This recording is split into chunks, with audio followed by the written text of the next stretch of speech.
Assalamualaikum warahmatullahi wabarakatuh. Bersyukur dengan mengucapkan alhamdulillahirabbil alamin. Berselawat kepada Nabi Muhammad dengan mengucapkan Allahumma shalli ala sayyidina Muhammad. Yang kami hormati sekaligus ucapan ribuan terima kasih kepada seluruh pengurus Masjid Al-Ikhlas Gampung Batupat Timur pada hari ini, dan juga kepada seluruh jamaah tetap, jamaah setia Gerakan Pemuda Subuh. Sampai Sabtu ini kita telah mencapai GPS yang ke-392.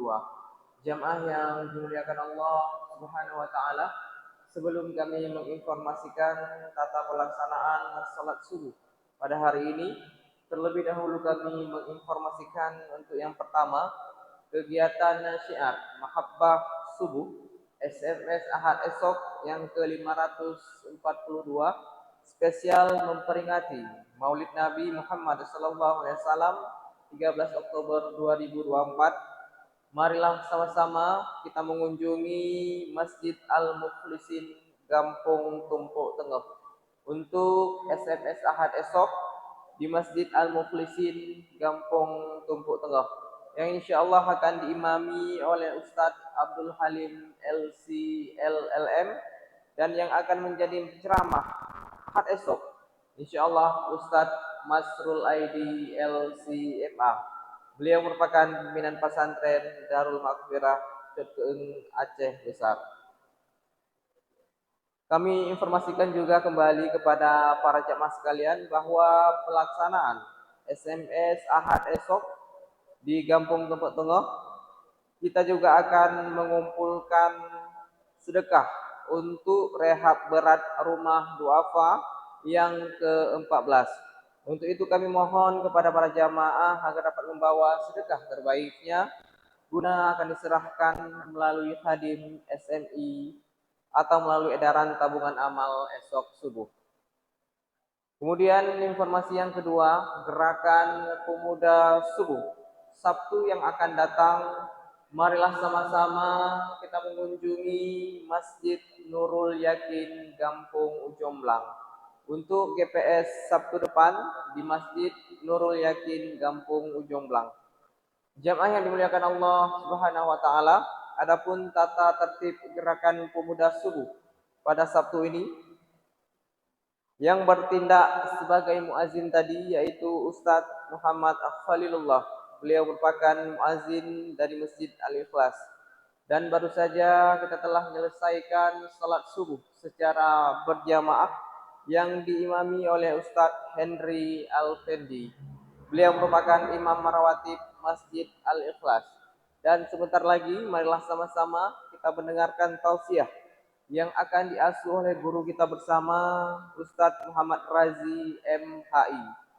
Beliau merupakan guru Dayah Ulmudin. Namun sebelum guru menyampaikan materi, perkenankan kami menampilkan rekan kami, sahabat kami dari Palestina dan tim untuk terkait update bagaimana kondisi Palestina saat ini.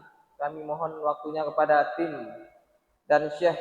Bismillahirrahmanirrahim. Assalamualaikum warahmatullahi wabarakatuh. Alhamdulillahilladzi unzila fihil Qur'an hudal linnasi wa bayyinatin minal huda wal furqan. Asyhadu an la ilaha illallah wahdahu la syarikalah wa asyhadu anna Muhammadan abduhu wa rasuluh, amma ba'. Bersyukur kepada Allah Subhanahu wa taala dengan mengucapkan alhamdulillahirabbil alamin, yang mana oleh Allah telah memberi kesempatan kesehatan kepada kita sehingga sama-sama kita laksanakan salat subuh secara berjamaah beserta ada sedikit mau'izah. Rahmat dan sejahtera kepada baginda Rasulullah sallallahu alaihi wasallam dan kepada al dan sahabat beliau sekalian.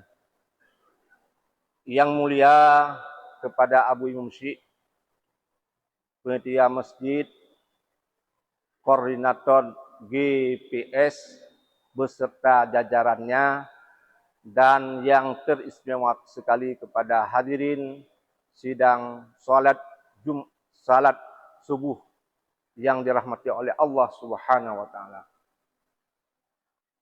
Karena hadirin sidang pendengar yang dirahmati oleh Allah Subhanahu wa taala,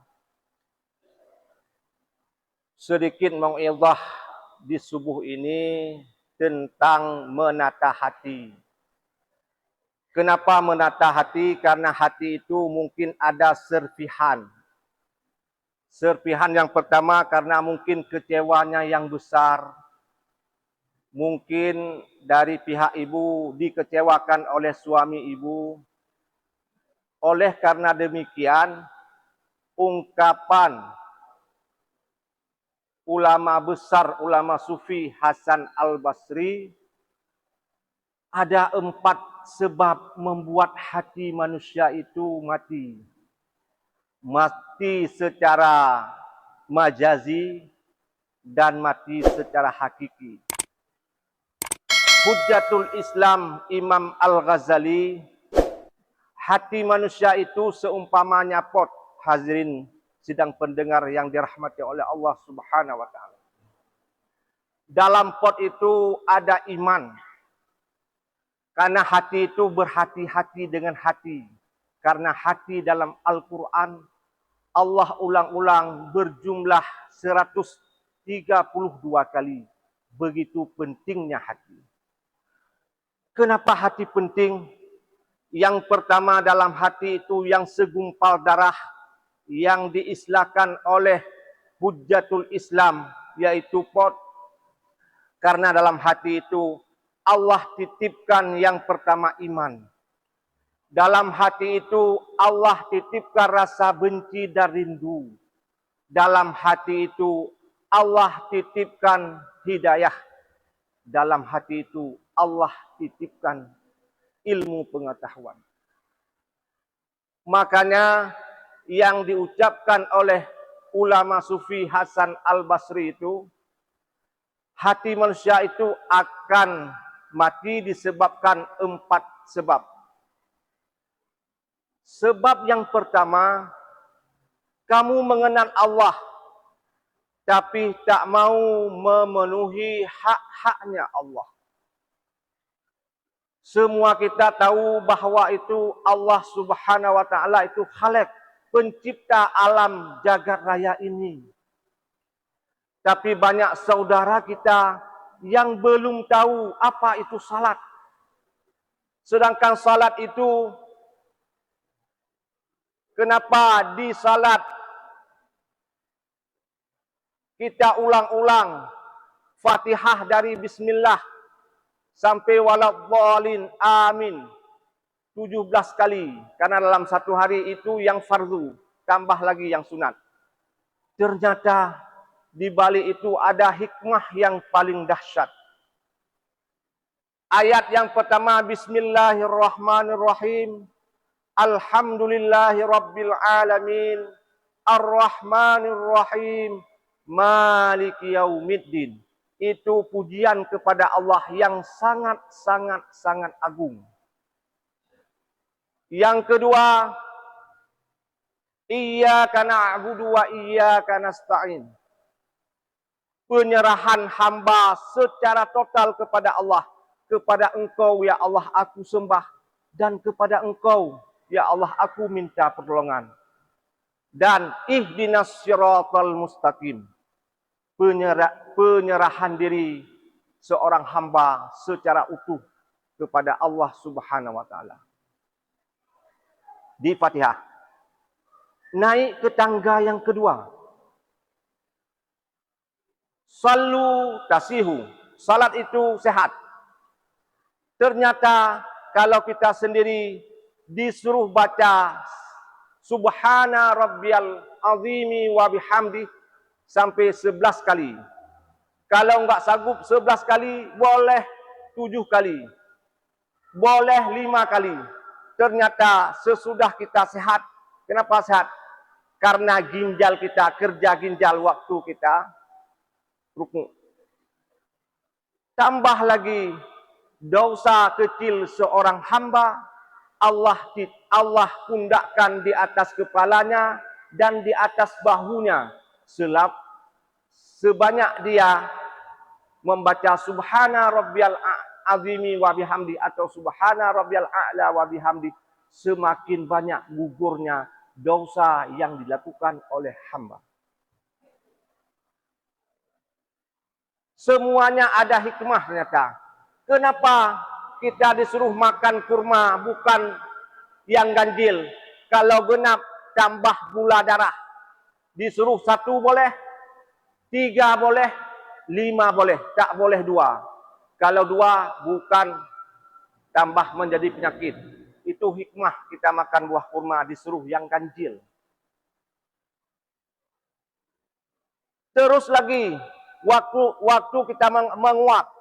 Rasulullah tak sekalipun dalam hidupnya menguap. Kita sering menguap. Ternyata menguap itu Allah tambahkan oksigen pada kita. Dalam waktu yang paling singkat.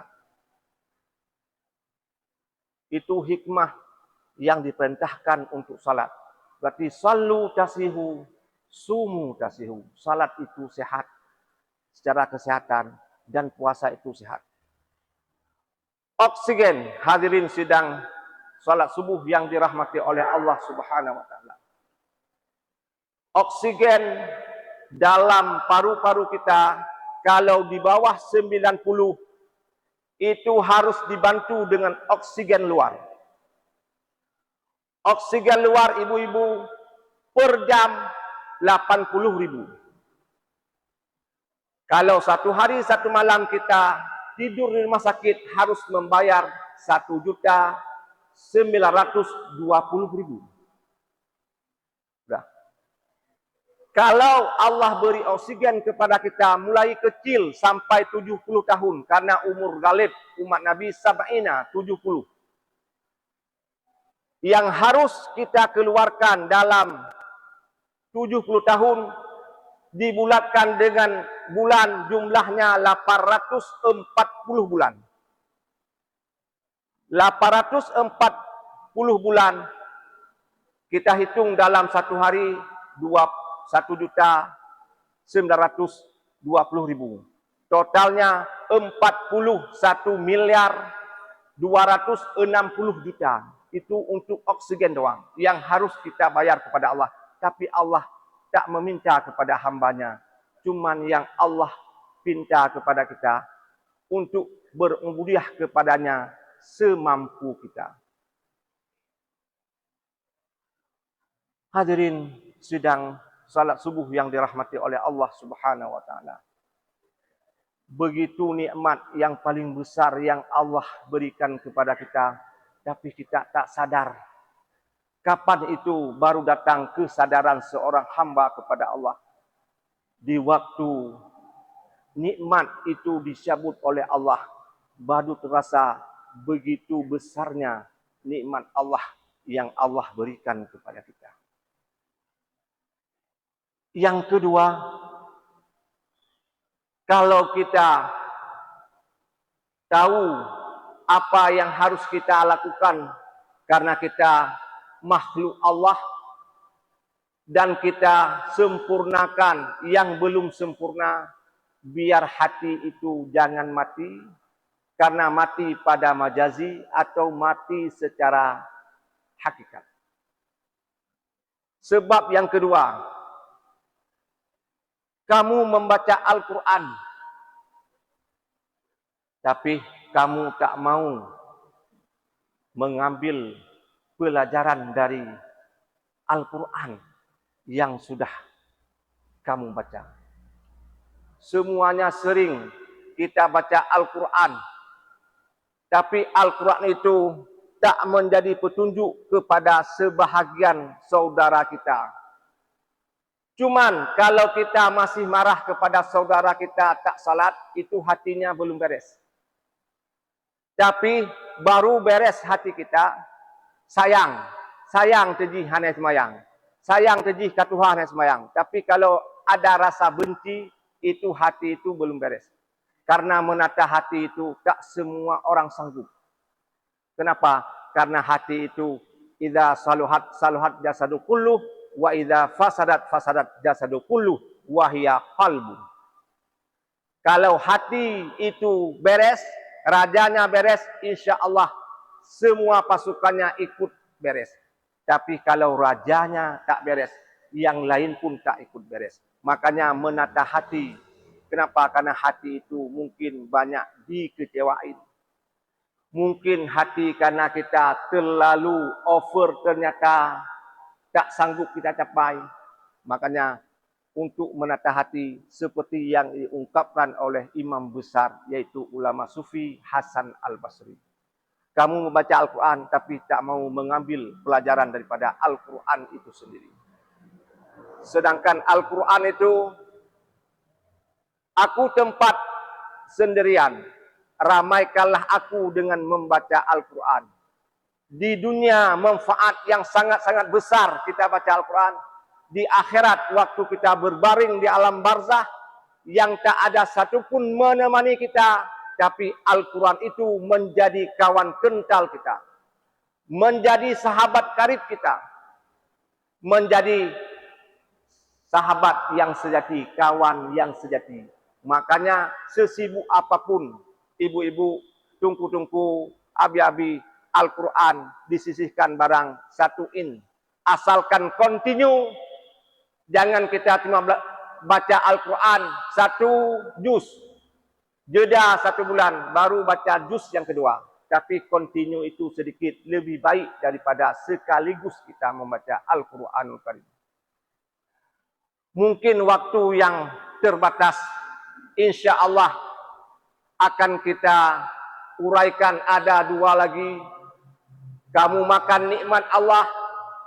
Kamu makan, kamu minum daripada pemberian Allah. Tapi tak mau mensyukuri pemberian Allah itu sendiri. Dan yang keempat, di ujung kematian, menunggu oleh di ujung kehidupan ada kematian. Tapi kamu tak mau mempersiapkan bekal-bekal untuk menghadapi kematian. Yang kematian tersebut, laut pun sangat-sangat dalam. Artinya kapal harus kokoh dan perjalanan kamu jauh karena yang berlaku di dunia tak berlaku di akhirat. Jangankan kita di Aceh pakai rupiah, tajak Singapura hanya berlaku uang rupiah. Itu yang di dunia, apalagi yang akhirat yaitu pasukan sudah pasukan lain, bukan lagi pasukan di dunia. Mudah-mudahan menjadi barang renungan kepada pribadi yang menyampaikan dan kepada hadirin sidang salat subuh yang dirahmati oleh Allah Subhanahu wa taala. Amin amin ya rabbal alamin. Assalamualaikum warahmatullahi wabarakatuh.